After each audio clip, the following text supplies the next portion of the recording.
ഇന്നലെ വിരിഞ്ഞ ഡ്രാഗൺ ഫ്രൂട്ടിൻ്റെ പൂക്കളിൽ ഇന്ന് നേരം വെളുത്തൊരു 8-9 മണിയൊക്കെ ആയപ്പോഴത്തേക്കുള്ള ഒരു കാഴ്ചയാണിത്. ചെറുതേനീച്ച, അതുപോലെ തന്നെ വലിയ തേനീച്ചകൾ ഈ രീതിയിൽ കൂമ്പ് ഏകദേശം അതിൻ്റെ പെറ്റൽസ് എല്ലാം ചുരുണ്ട് തുടങ്ങിയിരുന്നു. പക്ഷേ എങ്കിലും ചെറിയൊരു ഹോൾ അതിലേക്ക് കാണാം. അതിലെ ഒരുപാട് ഇത്തരത്തിലുള്ള ഇൻസെക്റ്റുകൾ, ചെറുതേൻ്റെ ഈച്ച, അതുപോലെ വലിയ തേനീച്ചകൾ, ഉറുമ്പുകൾ, ഇതൊക്കെ നമുക്ക് കാണാം. അപ്പോൾ ഇതൊക്കെയാണ് നമ്മുടെ നാച്ചുറൽ പോളിനേറ്റേഴ്സ്, നമ്മുടെ ഡ്രാഗൺ ഫ്രൂട്ടിൻ്റെ നാച്ചുറൽ പോളിനേറ്റേഴ്സ്. അപ്പോൾ അവർ നേരം വെളുത്തിപ്പം ഇന്നലെ വിരിഞ്ഞ പൂവാണ്. ആ പൂവ് ഇന്ന് രാത്രി പോളിനേറ്റേഴ്സ് കുറവായിരുന്നു. പക്ഷേ നേരം വെളുത്തതിന് ശേഷം ഇത്തരത്തിലുള്ള തേനീച്ചകൾ വന്ന് കൃത്യമായിട്ട് ഇതിന് പോളിനേഷൻ നടക്കുന്നുണ്ട്.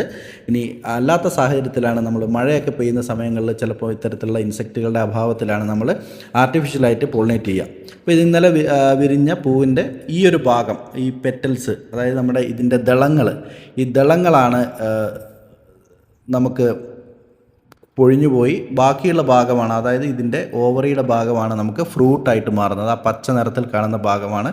ബാക്കി അതിൻ്റെ ഫ്രണ്ടിൽ ഇങ്ങനെ വാടി നിൽക്കുന്ന ഭാഗം കുറച്ച് കഴിയുമ്പോൾ ചീഞ്ഞിട്ട് ഉണങ്ങി അങ്ങ് പോകും. അപ്പം അതാണ് ഈ ഒരു ഡ്രാഗൺ ഫ്രൂട്ടിൻ്റെ കാര്യത്തിൽ വരുന്നത്. അപ്പം തലേ ദിവസം വിരിഞ്ഞ പൂക്കളൊക്കെയാണ്. പിറ്റേ ദിവസം നമുക്കിവിടെ നോക്കുമ്പോൾ ഇവിടെ എല്ലാം ഇതേപോലെ ധാരാളമായിട്ട് പോളിനേറ്റേഴ്സ്, ഈച്ചകൾ നമുക്ക് കാണാം. തേനീച്ചകൾ, ചെറുതേനീച്ചയാണത്. അതേപോലെ ഉറുമ്പുകൾ ധാരാളമായിട്ടുണ്ട്. അപ്പം ഈ രീതിയിലാണ് ഇതിൽ പോളിനേഷൻ കൃത്യമായിട്ട് നടക്കുന്നത്. അപ്പോൾ ഇനി മഴയൊക്കെ പെയ്യുന്ന സമയങ്ങളിൽ നമുക്കിതിൻ്റെ ഈ പൂക്കൾ ഇങ്ങനെ കുട പോലെയുള്ള പൂക്കളുണ്ടെങ്കിൽ അതിൽ വെള്ളം കെട്ടി നിന്ന് പൂക്കൾ ഇങ്ങനെ ഒടിഞ്ഞു പോകാനുള്ള സാധ്യതയുണ്ട്.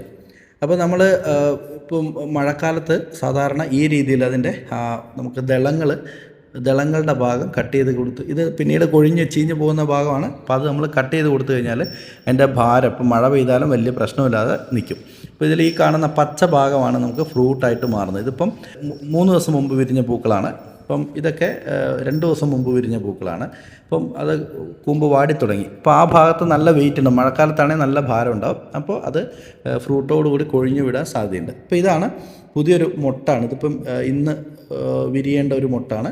അപ്പോൾ അതിൽ ആ മൊട്ടിൻ്റെ ഭാഗം, ആ താഴോട്ട് കാണുന്ന ഭാഗമാണ് ഫ്രൂട്ടായിട്ട് മാറുന്നത്. അപ്പോൾ ഇത് ഇന്നലെ ഏതാണ്ടൊരു 6-7 പൂക്കൾ ഇതേപോലെ വിരിഞ്ഞിട്ടുണ്ടായിരുന്നു. രാത്രിയിലും തൊട്ടടുത്ത ദിവസങ്ങളുമായിട്ട് ഇതുപോലെ പോളിനേഷൻ കൃത്യമായിട്ട് നടക്കുന്നുണ്ട്. ഡ്രാഗൺ ഫ്രൂട്ടിൻ്റെ ഇതുപോലുള്ള റോസ് കളറിലെ ചെറിയ മുട്ടുകൾ, ഇതുപോലെ ധാരാളം മുട്ടുകൾ കാണാം. ആ മുട്ടുകളൊന്നും ഫ്രൂട്ടായിട്ട് മാറാറില്ല. അത് സാധാരണ കൊഴിഞ്ഞു പോവുകയാണ് ചെയ്യുക.